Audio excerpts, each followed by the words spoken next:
once again to Climate Talks.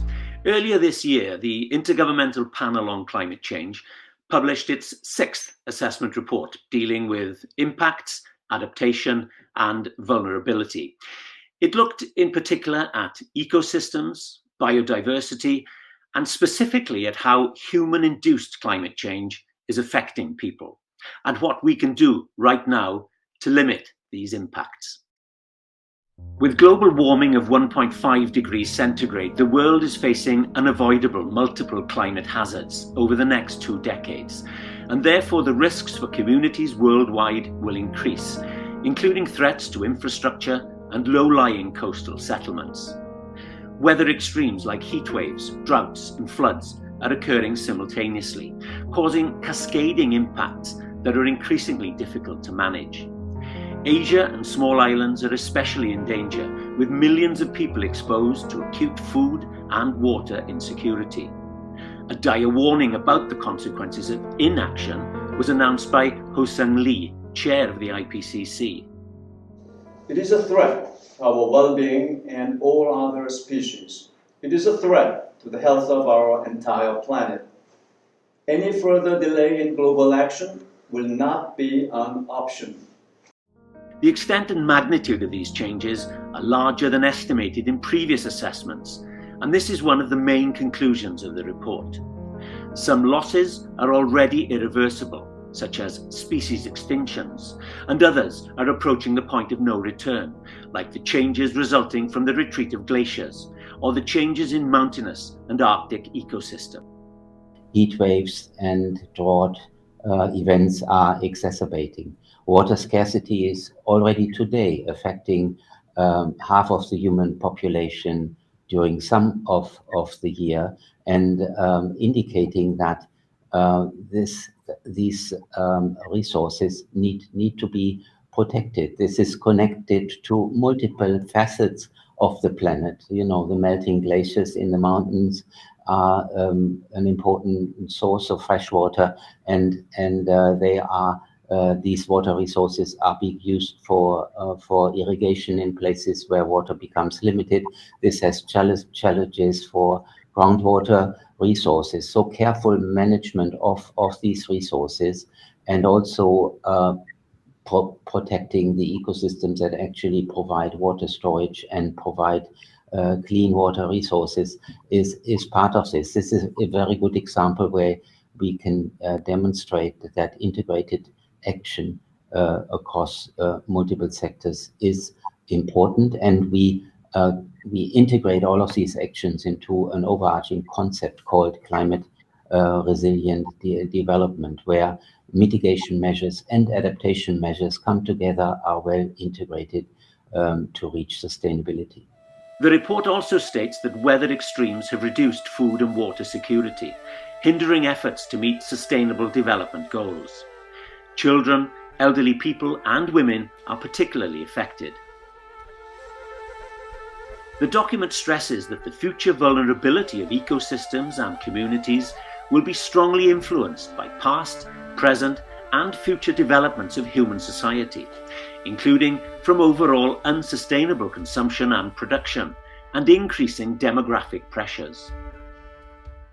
Our report really underscores the importance of a fair and equitable world. We point to the fact that 3.3 to 3.6 billion people are vulnerable to climate change, and it's impossible to pursue climate resilient development in a world marked by inequity and inequality. And I think that's an important issue, is we can only move forward on all of the fronts that we've indicated across protecting the biosphere, human society, and moving towards sustainable development in a more equal world. The IPCC report makes it clear that even if global warming stays below the target of 1.5 degrees, multiple climate hazards will still present growing risks to ecosystems and humans, although several of these risks can be moderated by adaptation. But Dr. Roberts, if you were to look at the Asian context, so far as water or food security is concerned, how worried are you that the geopolitical issues will prevent any tangible improvements and actions across the region? That's a very important consideration, because obviously while we spend a great deal of time in the report looking at the impacts on things like water security, food security, and so on, and the impact on natural systems, we do acknowledge that an important filter for dealing with those particular challenges is the political, institutional, and governance environment. And so we call that out very clearly and indicate that without political support, without the mobilization of the private sector, without large-scale civil society engagement, and without embracing vulnerable groups such as our indigenous peoples and local knowledge, we are not going to be able to move forward. So in fact, those can be very real hurdles to moving forward to this just and equitable world. In many ways, the key line in the sand is the political will, the changes in the governance system. So these are very real challenges and could, in fact, not only in Asia, but around the world, block the kind of progressive movement that Hans and I have been talking about that requires this integration of agendas. Yeah, to add to this, an integrated action plan across these different sectors that are important to build resilience to climate change and other challenges certainly calls for integrated governance and decision-making at local, regional, national, international scale. And our report emphasizes the need, first of all, for bridging across silos so that departments do not just focus on their specific issues with their blinders in place, but that cross-sectoral approach is needed, and that these departments need to talk to each other and coordinate their efforts. And at the highest level, it's a call for international collaboration. And this means that geopolitical questions like which country has the largest military resource or the largest power on the planet feels like a backward look into past centuries, whereas the challenges of climate change, biodiversity loss are global, and they can only be dealt with at an intensive level of international collaboration that considers the needs in the various sectors. Adaptation progress, however, is unevenly distributed. The focus is still more on planning and less on implementation.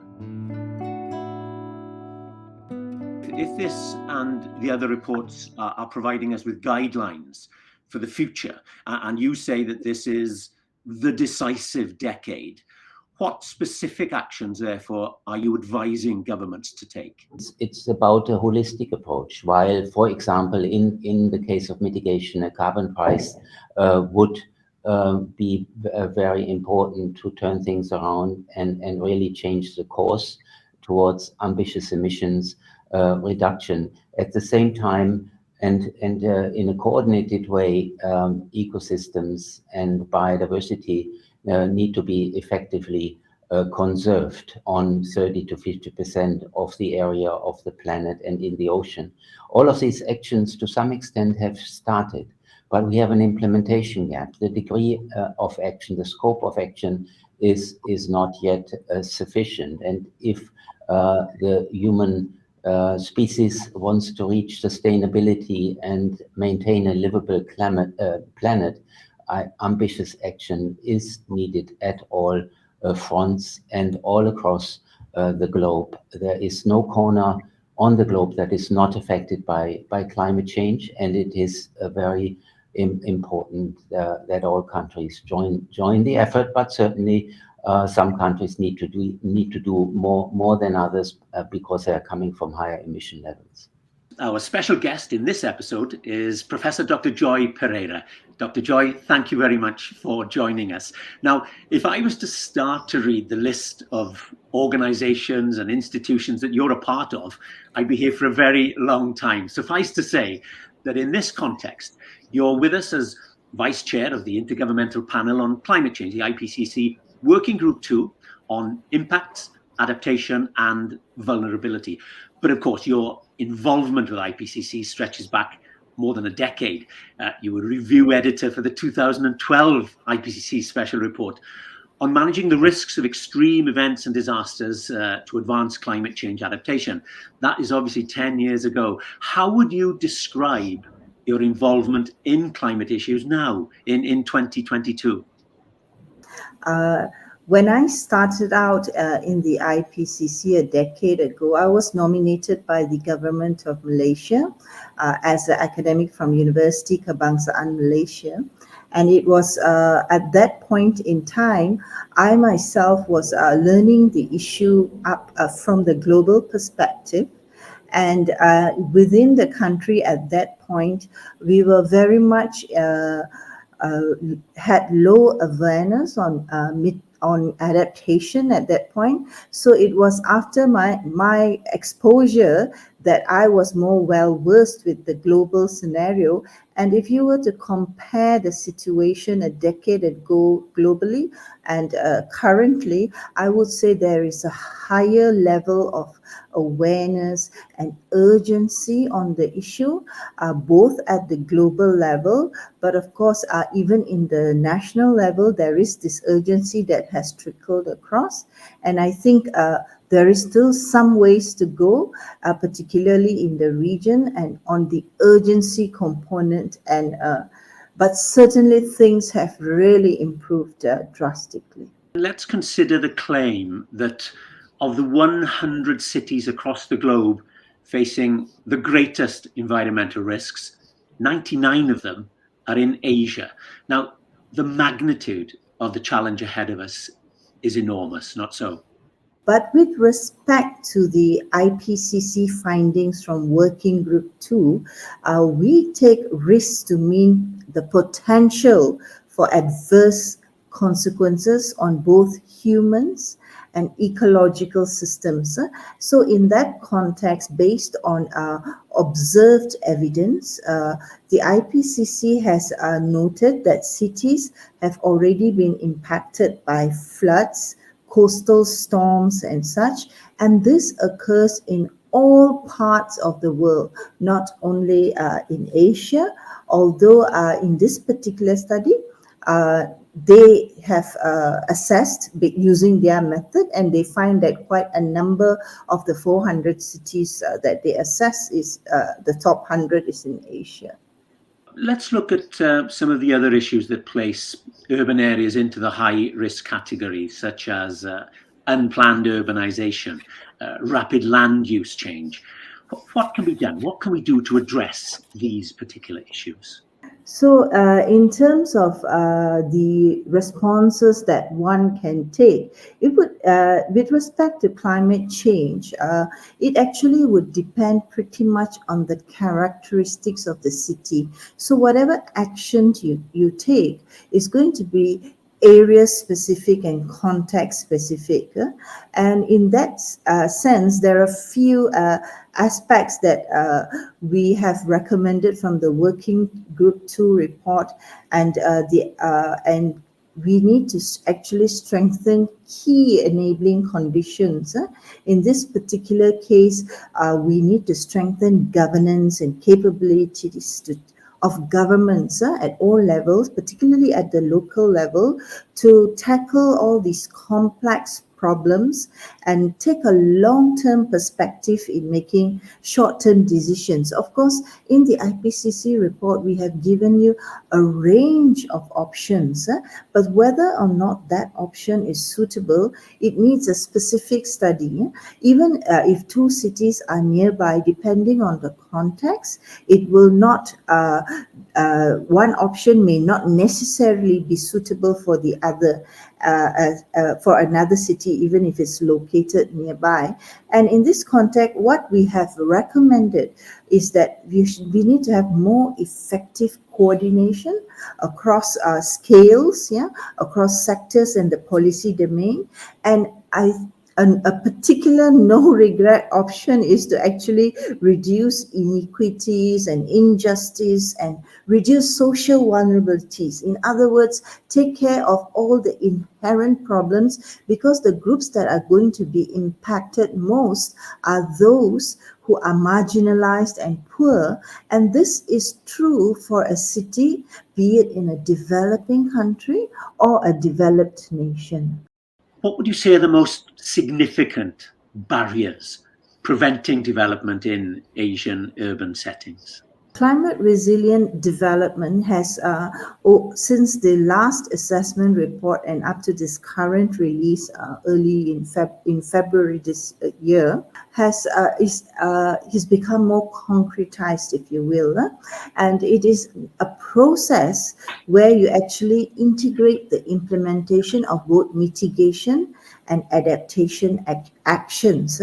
And so there are many constraints, and of course a major constraint is the capability of the institutional capability, particularly at the local level. And this is in respect not only to the capacity at the local level, but also the regulatory provisions. So this is a really major barrier. And a second equally important barrier is the financial constraint. And in this context, there is need for private sector engagement, and that is also supported by international collaboration, so that we can bring these efforts in a more structured way. With all the money in the world, poor governance is not going to deliver you climate resilient development. And with all the political and social engagements that you have, without the financial and technological capacity, you are still not going to get climate resilient development. So both of these components are really key in my view. And this is actually substantiated in the Working Group 2 report of the IPCC. Let's turn now, if we may, to coastal cities, Jakarta, Dhaka, Kolkata, Mumbai, just to name a few. They're forecast to be highly vulnerable to floods and rising sea levels. We know that. What policies are we looking at to reduce the risk levels that these cities face? It is important to note that each city and even different parts of a city would have, especially a large city such as Jakarta, for example, they will have different actions. But across the board, what you want is a policy that strengthens governance capability to tackle these complex issues. What they need is adaptive actions that are flexible. They need a mix of interventions that play out over time, and they need to identify these no regret actions that align with societal goals that are locally appropriate. And these must be sequenced over time in the face of uncertain climate and development futures. So these aspects, this is the nature of the actions they require, and the specific actions may differ, and even the timing of those actions may differ. But it is strongly, the evidence indicates that it is always better to go with nature, to build with nature, to go for blue-green infrastructure in the beginning, because grey infrastructure, by building things, you may get into a situation where you there is a lock-in effect, and it may not even be quick. Those grey infrastructure takes time to be constructed, these such structures. So they need this very careful planning and long-term view. Yeah. You've been talking a lot, obviously, about integrated climate resilience policies, combining adaptation, mitigation, and sustainable development goals. This obviously involves public and private sector investments and cooperation, as you've stated. So finally, Dr. Joy, is this happening at a level that we'll see impactful changes? In our working group 2 report have noted that by the midterm century, some 7 to 14 trillion US dollars worth of assets in coastal cities will be exposed. Contrast that 7 to 14 trillion to the over the same period, there is some 200 to 700 billion worth of US dollars worth of investments that are going into global port. So it's just a fraction. So now, when you're thinking in those aspects, what you want to do is you want to make sure there is opportunity created for climate resilient development in this particular investment opportunity as well. So taking into account, of course, both emission reduction and physical risk reduction and liability reduction. So that's the pace of implementation is very slow, both in the developed and the developing world. So this needs to be cranked up. And if you, the working through group 3 has already stated that GHG emission must peak by 2025 in the next 2 years, and they must reduce by about 45% by 2030. But in terms of the funding that is available, my colleagues in Working Group 3 have noted that the funding is 3 to 6 times lower than what is required to limit global warming to 1.5 degrees Celsius. So 3 to 6 times lower. Yeah? That's the pace that we are in now. But there is sufficient global capital and liquidity to accelerate this pace. Yeah? So it's not as if there is no funding available. There is, but we need the correct policy instruments to get these finances to flow so that we can close this gap and increase the pace, close this gap, which is primarily in the developing world. The correct policy instruments are key to this, obviously. Dr. Joy Pereira, it's been a very insightful discussion. Thank you very much for your time and obviously for sharing your thoughts with us. It's been invaluable. And that's it from this episode of Climate Talks. Until the next time, goodbye.